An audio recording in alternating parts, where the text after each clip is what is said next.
Okay, so for today I was planning a very chill video.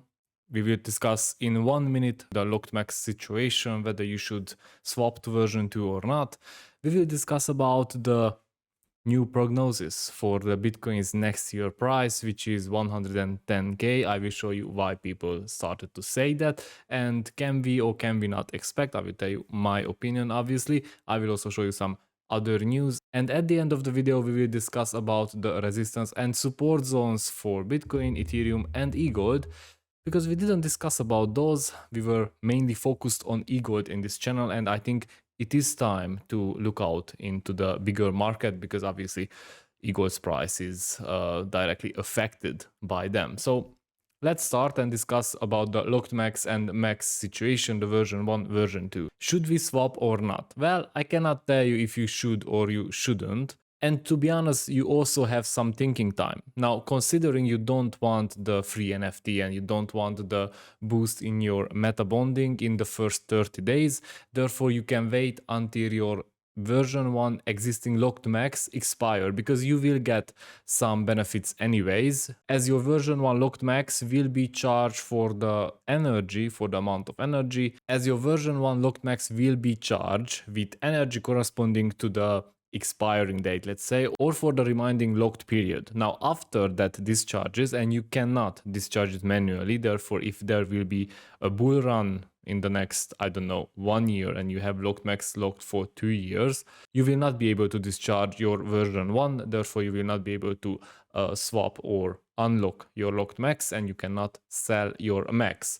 If you don't want to sell, but you are still undecided whether you should switch or not, then obviously you can just leave it, and you can check on Twitter what percentage or what benefits people get from their V2. So obviously a couple of options are on the table, and it depends on you what you want. I, for one, will swap it from version 1 to version 2 for the following reasons. One, I don't want it locked for the next, I don't know how much time I have for different batches. Second, I want to have some ownership, I want to have some influence regarding whether I want to discharge it and sell it or not. Therefore, that is for me safety to have liquid assets, liquid, because you still need to pay some fees. And third, I want the NFT, I want the meta bonding boost, and I want the farms API, but mainly it's because I want total control over my LKMEX and MEX tokens, whether I have to pay discharge fee or not. So this is my opinion. Leave it in the comments what you think, because we are moving forward, and I will show you why people are saying that Bitcoin will hit 110k in 2023, next year, which is very close. So let's check this. So as you can see, Cointelegraph said that Bitcoin will hit 110k in 2023. I mean, it's a question, and there are 3 reasons why this is bullish for Bitcoin at this moment. Now, I will tell you my opinion, but let's first see these 3 reasons. One of them is the weekly RSI, which you can see on the chart right here. As you can see, this is the weekly chart, and we have here lower lows. So the price dropped from 18,000, 19,000 to 15,000 something. But in the meantime, as you can see here, we have a bullish divergence. And in these cases, when the price is going down, but the RSI is actually going higher, it is a divergence, and it means that the price will, or the trend will eventually pivot. Therefore, we might see a trend reversal.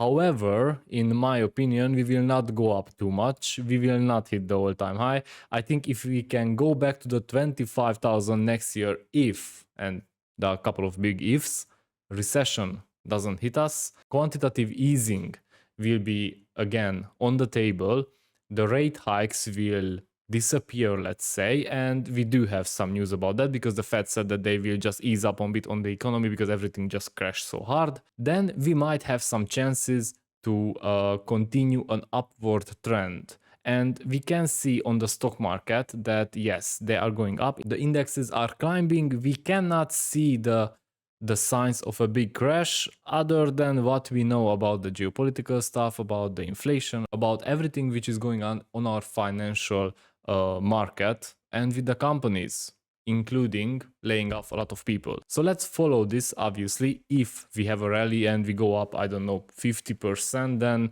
probably I will take some profits because that is the safest always. And yeah, to the moon. What can I say? We will see. Let's go forward. Unfortunately, we also have some bad news, and MetaMask will start to collect some IPs. Not some, all of them. So they will just keep everybody's IPs who used MetaMask, and MetaMask has 21 or 31 million users per month, so that is a lot of data. Now, why this is happening? Well, obviously it is because of the regulation fear or something like that, because they will want to make sure that they will not be banned from the US, for example, or from the EU due to transparency, and they want to have all the information they would need for the government if they see, hey, do you know who your clients are? Therefore, it is not the best. I was thinking that MetaMask is one of the refugees. I am using MetaMask almost on a daily basis, usually when I want to swap something on the DeFi. However, there are some other alternatives, and in the next video we will go through those alternatives because it is always good to have a backup. Still, I think the best is to have a cold wallet. Do not store any assets on MetaMask. For me, MetaMask is only like a bridge, let's say, between DeFi and cold wallet, because I use it with my ledger and I am going to buy another one. I'm seriously thinking about Ngrave, for example, because that security is just top notch. And considering recent events, considering the sophistication of the hackers, it is becoming imperative to have the best security possible on the market. Obviously, it depends on you how much money you want to invest based on how much money you want to spend on your security. Let's go forward.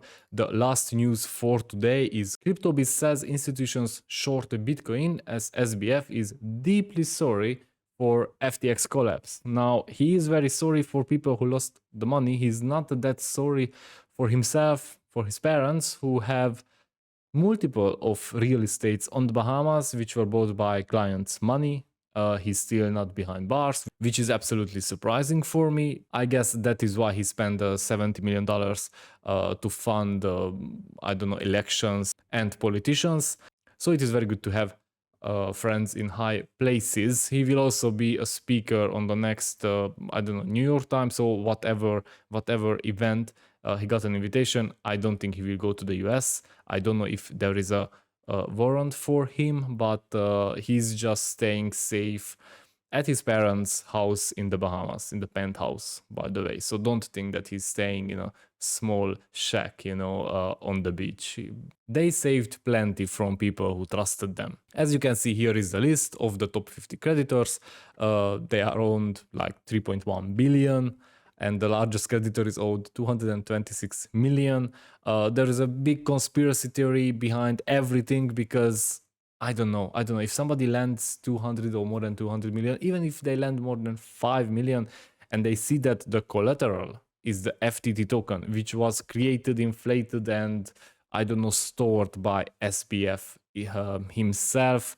I just don't see how these big creditors, these big financial people would lend this amount of money. So there must be some strategical advantages behind the scenes, which we obviously don't see, as usually we don't see the majority of things which happen. So yeah, good for him, I guess. And I hope that he will be prosecuted and put behind bars because a lot of people lost a lot of money. Last news for today, and this is not a fresh one but important one. EGLD will be listed on Coinbase. It is not listed yet, but it is on the roadmap.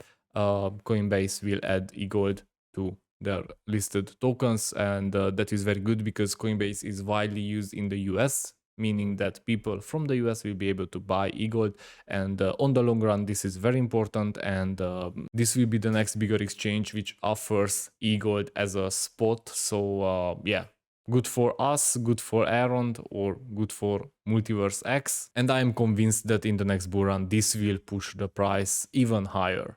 Okay, let's check the market because I know that that is what you are waiting. So as you can see, I have here on Bitcoin, let's start with Bitcoin, 2 yellow lines, and those are resistance and support lines. Obviously we are on the weekly, but we can just go back to the daily. And as you can see here, the RSI again shows a bullish divergence. Now, I am not convinced that this is the only sign we need, because the divergence is not enough. Usually one indicator is never enough.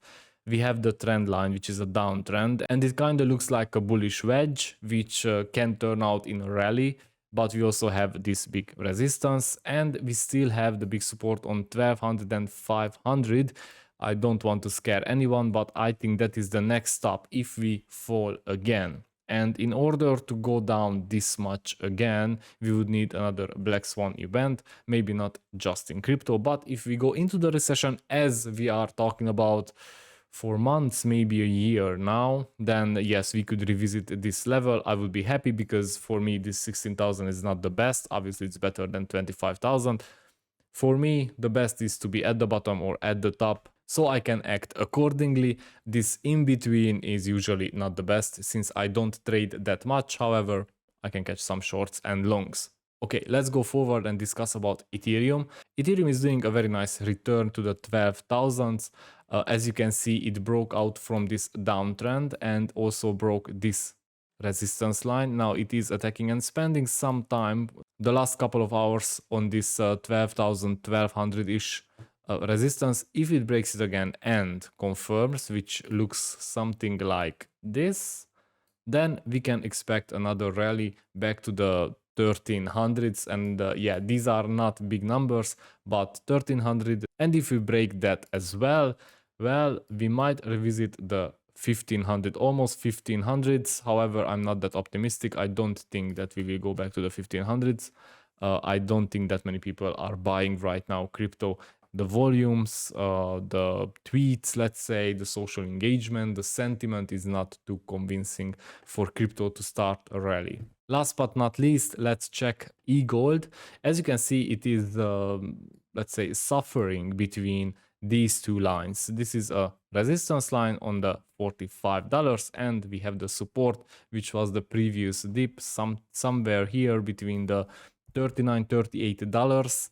Now we need to break out from somewhere in one of the directions in order to state that we are in a trend pivot. As you can see on the daily, here we also have the bullish divergence. However, it is only because Bitcoin behaves the same. So what we would need for EGLD is, again, break through the $45, confirm it, break through some of the indicators, some of the moving averages, because many people are trading based on moving averages, and I know that many people don't like trading analysis, but that is just the behavior of the traders, of people who are buying and selling.